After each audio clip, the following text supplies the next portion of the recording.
अमेठी त्रिस्तरीय पंचायत चुनाव को लेकर वोटिंग जारी है। मतदाता मतदान केंद्र पहुंचकर अपने मत का प्रयोग कर रहे हैं। वहीं तिलोई सर्किल के अगौना गांव में प्रशासन का जबरदस्त पहरा है। कुल 4 बूथों पर 2077 मतदाता 6 उम्मीदवारों के भाग्य का फैसला करेंगे। वहीं 21 फरवरी को मतों की गिनती होगी।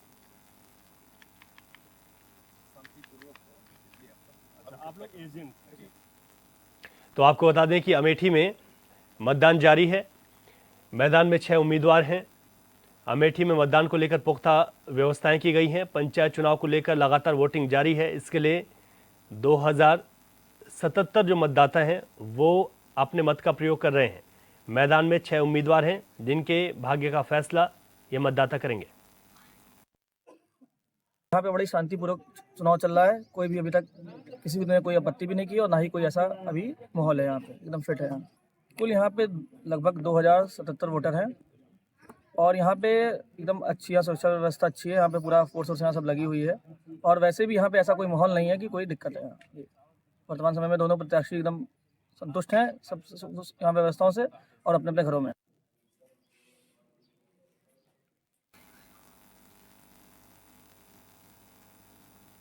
अधिक जानकारी के साथ हमारे संवाददाता आदित्य तिवारी हमारे साथ लाइव जुड़ गए हैं। आदित्य, पंचायत चुनाव चल रहा है, कितने बजे से वोटिंग यहां पर शुरू हुई, कब तक वोटिंग चलेगी और अभी तक जिस तरीके से मतदाताओं के रुझान की अगर बात करें तो कितना रुझान देखा जा रहा है, कितना उत्साह है मतदाताओं के पास? बिल्कुल रवि, बताना चाहूंगा अमेठी में त्रिस्तरीय पंचायत चुनाव का जो मामला आया है, ये उपचुनाव अमेठी में आज शुरू हुआ है। सुबह 7 बजे से शुरू हुआ है, जिसमें से 2 जगहों पर मतदान करने की सूचना है। वार्ड नंबर 3 से जिला पंचायत सदस्य हेतु तो वहीं तिलोई विधानसभा की बात की जाए तो तिलोई विधानसभा के अगौना गांव में प्रधान पद के लिए जो है जनता मतदान कर रही है। प्रधान पद के लिए 2077 मतदाता जो है 6 उम्मीदवारों के भाग्य का फैसला करेंगे। तो वहीं जिला पंचायत में बात की जाए तो 44,857 मतदाता हैं जिला पंचायत के लिए, जो मतों के हिसाब से उम्मीदवारों के भाग्य का फैसला करेंगे। रवि, अगर चुनाव की बात की जाए तो कुछ समय पहले जो है यहाँ के जो कैंडिडेट प्रधान थे, प्रधान की आकस्मिक मौत हुई थी और उसके चलते सीट खाली हुई थी।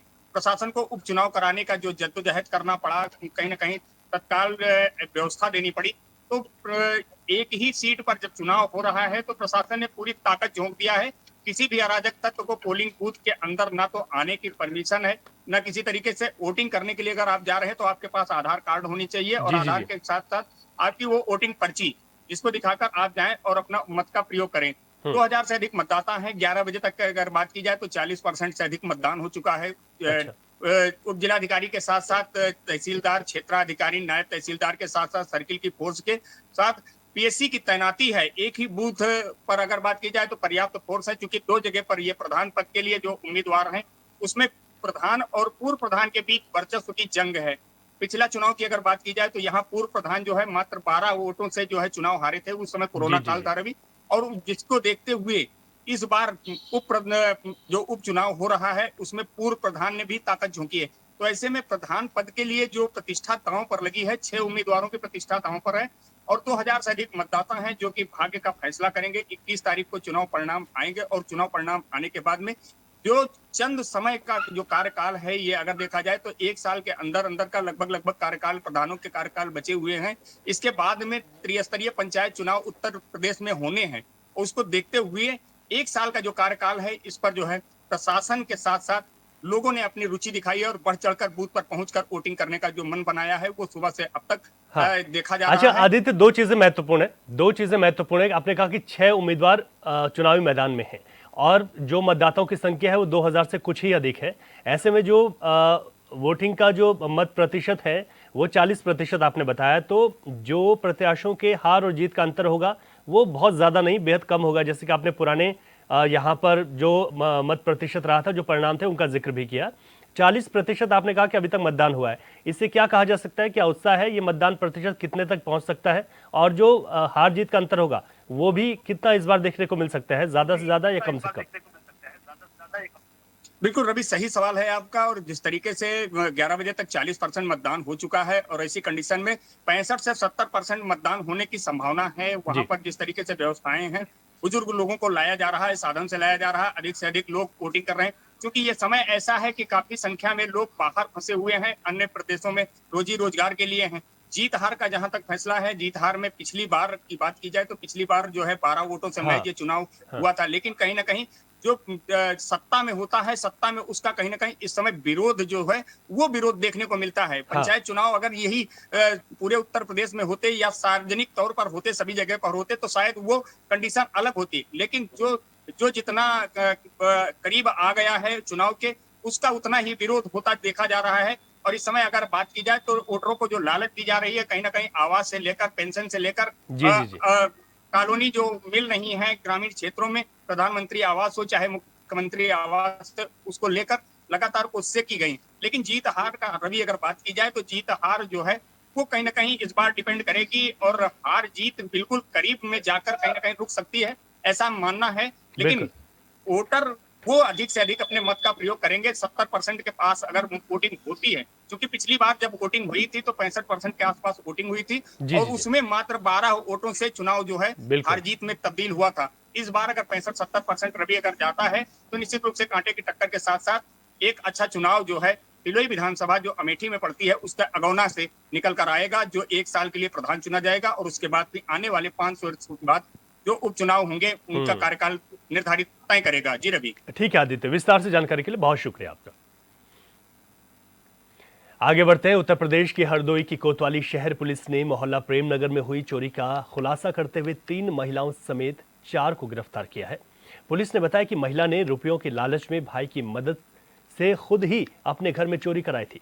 पुलिस ने चोरी किए गए जेवर, नकदी भी बरामद की है। केस दर्ज करने के बाद शहर पुलिस ने खुलासे के लिए जांच शुरू की। पुलिस ने घर के आसपास लगे सीसीटीवी कैमरे चेक करने शुरू किए और अपने मुखबिरों को भी लगाया। वहीं पुलिस ने जब बहू सुमन से चोरी के संबंध में पूछताछ शुरू की तो उसकी भूमिका संदिग्ध लगी। इसके बाद पुलिस ने उससे कड़ाई से पूछताछ की तो उसने सच उगल दिया।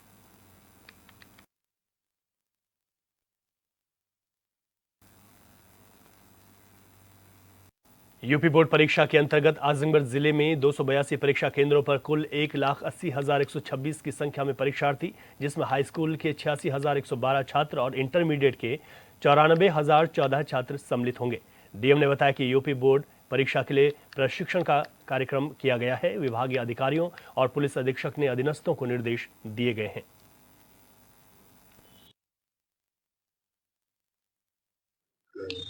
यूपी बोर्ड परीक्षाएं 24 फरवरी से लेकर 12 मार्च तक की जाएंगी, संचालित की जाएंगी। इसके परिप्रेक्ष्य में जो आवश्यक ट्रेनिंग है वो जनपद स्तर पर मास्टर ट्रेनर्स के द्वारा, शिक्षा विभाग के अधिकारियों द्वारा, हमारे एसएसपी साहब के द्वारा, सभी जो कक्ष पर्यवेक्षक हैं, केंद्र व्यवस्थापक हैं, हमारे जो स्टैटिक मजिस्ट्रेट्स हैं, जोनल मजिस्ट्रेट, सेक्टर मजिस्ट्रेट्स हैं, उन सभी को दी गई है। और इस संबंध में विभिन्न जोन, सेक्टर्स और सुपर जोन्स में जनपद को डिवाइड किया है।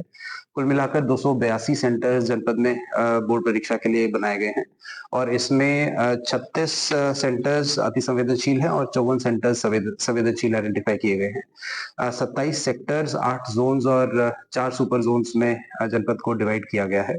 कंट्रोल रूम की सारी व्यवस्थाएं की जा चुकी हैं, और सभी परीक्षा केंद्रों में जो आवश्यक इंफ्रास्ट्रक्चर है इस संबंध में भी सभी कार्य सुनिश्चित किए गए हैं।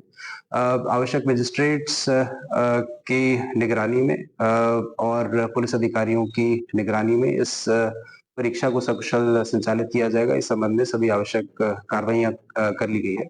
इसमें सचल दल का गठन भी किया गया है। जनपद स्तर पर 6 सचल दल गठित किए गए हैं। साथ ही साथ मंडल स्तर पर भी 4 सचल दल गठित किए गए हैं। जनपद में परीक्षा शुचितापूर्ण हो, इसके लिए जनपद में जालौन के उरई में खाद्य विभाग धार ने खाद्य सुरक्षा को लेकर जागरूकता अभियान चलाया गया है। इसी के चलते विभाग ने शहर के एक गेस्ट हाउस में कार्यशाला का आयोजन किया, जिसमें लखनऊ से आई एक एक्सपर्ट ने खाद्य व्यापारियों को FSSAI खाने से संबंधित जानकारी दी। खाद्य आयुक्त जितिन कुमार ने बताया कि जिले के खाद्य व्यापारियों को कार्यशाला में खाद्य संबंधित जानकारियां दी गई, जिसमें सर्वप्रथम खाद्य व्यापारियों को दुकान खोलने के लिए लाइसेंस और उसके बाद छोटे व्यापारियों को बिल जरूर देने पर हिदायत दी है।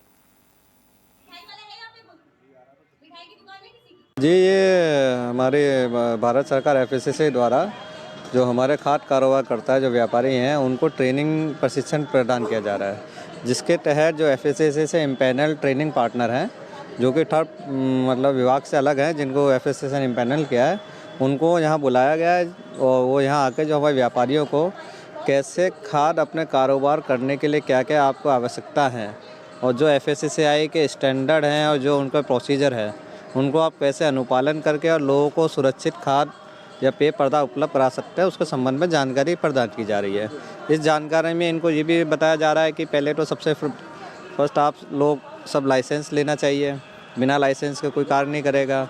इसके अलावा आप लोग जो भी वर्कर हैं उनमें हेल्थ मेडिकल फिटनेस होना चाहिए और जो जिस तरह के कारोबार है कि वो मैन्युफैक्चर है कि होलसेलर है कि रिटेलर है तो उसके आधार पे इनको वो बताया जा रहा है कि आप मैन्युफैक्चर है तो आपको FSSAI के उसमें क्या क्या नियमों को अपना पालन करना चाहिए।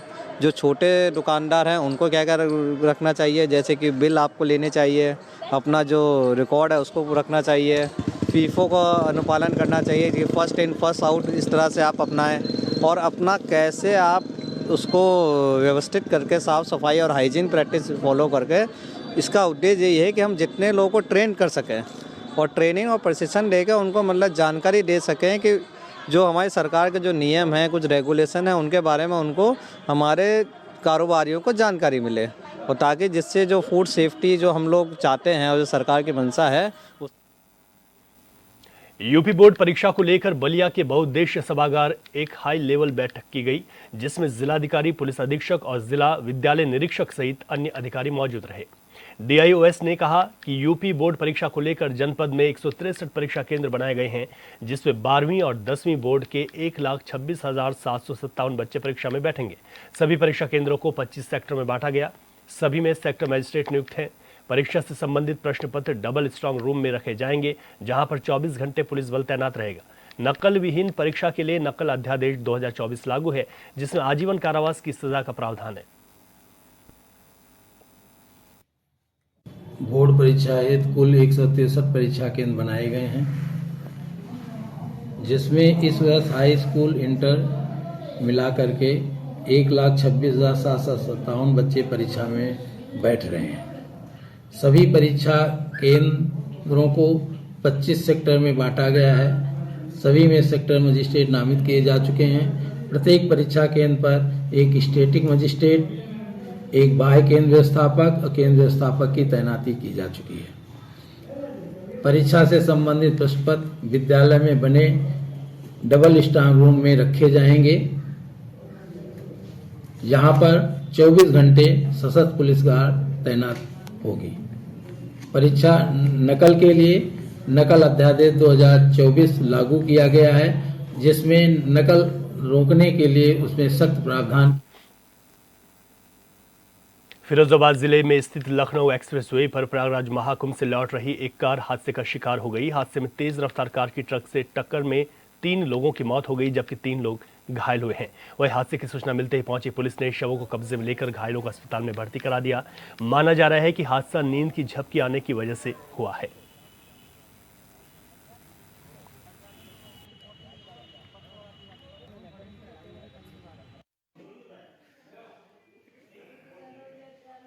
ये आज सुबह लगभग 4 बजे आगरा लखनऊ एक्सप्रेस वे पर एक सड़क दुर्घटना हुई है। इसमें एक मारुति गिवेंजा गाड़ी जो लखनऊ की ओर जा रही थी जिसमें चालक सहित 6 लोग सवार थे। कोई अज्ञात वाहन से इसकी टक्कर हुई है। पुलिस तत्काल मौके पर पहुंची। इसमें 3 लोगों की मौके पर ही मृत्यु हो गई थी। जो मृतक हैं ये मूल रूप से बिहार के रहने वाले हैं जो हाथ में दिल्ली में निवास करते हैं ये लोग। और इस गाड़ी का जो चालक था मुजफ्फरनगर का रहने वाला था। चालक सहित इसमें 2 अन्य लोग जो घायल हैं उनको तत्काल अस्पताल भेजा गया उपचार के लिए।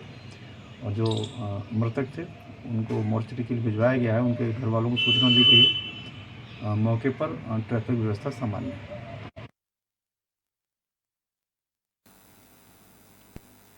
फतेहपुर के थरियाव थाना क्षेत्र में जमीनी विवाद को लेकर 2 पक्षों में जमकर मारपीट हुई। इस दौरान बहुजन मुक्ति पार्टी के अध्यक्ष फूल सिंह लोधी की सफारी गाड़ी का शीशा भी तोड़ा गया। वहीं मामले में पुलिस ने कार्रवाई करते हुए 2 लोगों को हिरासत में ले लिया है।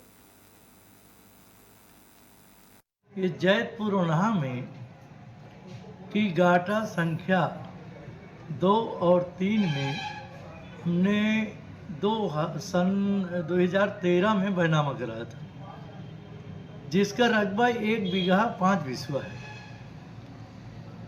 और वहाँ पर हम रहते नहीं, तो न रहने की वजह से लोग अपना रात में ही नहीं भरा देते हैं।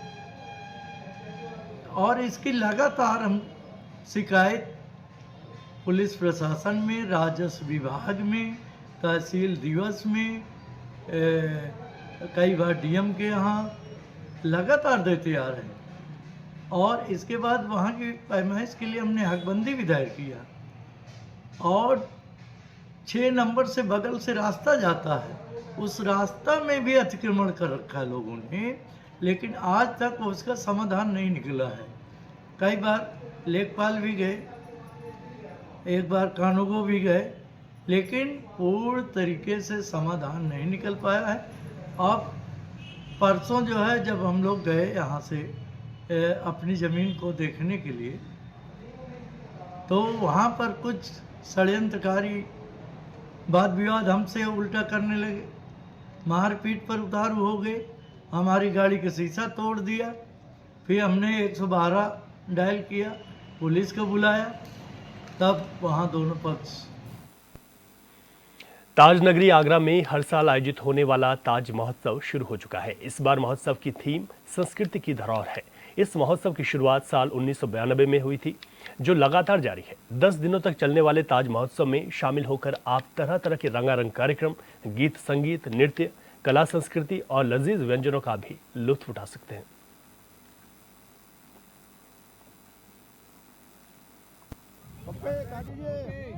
उत्तर प्रदेश के पर्यटन एवं संस्कृति विभाग, आगरा विकास प्राधिकरण, नगर निगम और स्थानीय प्रशासन, कमिश्नर से लेकर हमारे नीचे लेखपाल तक, सिविल सोसाइटी, सबके सहयोग से ये 33वां ताज महोत्सव हो रहा है। विगत वर्षों की तरह ये हमारे संस्कृति का धरोहर होता है। यहाँ पर देश भर के आर्टिजन आ रहे हैं। 1 डिस्ट्रिक्ट 1 प्रोडक्ट की तहत हर शहर का एक कोई ना कोई सिग्नेचर प्रोडक्ट होता है, जिसको यहाँ रखा जा रहा है। मुक्त आकाशी मंच से गज़लें होंगी, तो कवि सम्मेलन होंगे, मुशायरे। सदर कोतवाली पुलिस ने मंगलवार को एम्बुलेंस से भारी मात्रा में शराब बरामद की, साथ ही एक तस्कर को भी गिरफ्तार किया। शराब की खेप हरियाणा से बिहार ले जाई जा रही थी। फिलहाल पुलिस मुकदमा दर्ज कर कार्रवाई में जुट गई है। बता दें कि एसपी आदित्य लांघे के निर्देश पर पुलिस शराब तस्करी पर लगाम लगाने के लिए लगातार अभियान चला रही है। सूचना के आधार पर नेशनल हाईवे पर सदर कोतवाली पुलिस व स्वाट टीम चेकिंग अभियान चला रही थी। इस दौरान एक संदिग्ध एम्बुलेंस आती दिखी, जिसे रोकने का इशारा करने पर भागने लगी। इसके बाद पुलिस ने कॉम्बिंग करते हुए एम्बुलेंस को पकड़ लिया और चालक को हिरासत में लेकर जांच पड़ताल में पुलिस जुटी हुई है। इस अधीक्षक चंदौली महोदय द्वारा अपराध एवं अपराधियों पर प्रभावी अंकुश लगाने के लिए चलाए जा रहे अभियान के क्रम में आज दिनांक 18/2/25 को स्वाट सर्विलांस और कोतवाली चंदौली पुलिस को मुखबिर की सूचना मिली थी कि हरियाणा से बिहार राज्य को एम्बुलेंस के माध्यम से शराब की तस्करी की जा रही है। इस सूचना पर NH 19 पर चेकिंग अभियान चलाया गया। इस अभियान के दौरान एक फोर्स कंपनी की एम्बुलेंस को रोककर चेक किया गया, जिससे करीब 512 लीटर विभिन्न ब्रांडों की अंग्रेजी शराब बरामद हुई है, जो हरियाणा से तस्करी कर बिहार ले जाई जा रही थी। इस गाड़ी से एक अभियुक्त को गिरफ्तार किया गया, जो बिहार का निवासी है, और पूछताछ पर उसने बताया कि विभिन्न नंबरों के नंबर प्लेट रखे जाते हैं और इसको जिस प्रदेश से क्रॉस करते हैं उस प्रदेश में उस प्रदेश का नंबर प्लेट लगा के तस्करी को अंजाम दिया जाता है। इस बरामद शराब की अनुमानित कीमत करीब 3 लाख रुपए है। गाड़ी, एम्बुलेंस और अभियुक्त को कब्जा पुलिस में लेकर सुसंगत धाराओं में अभियोग पंजीकृत किया गया है और अग्रिम विधिक कार्रवाई प्रचलित है। और इस बुलेटिन में अभी के लिए इतना ही। खबरों से अपडेट रहें और देखते रहे चैनल 24/7। इजाजत दीजिए, नमस्कार।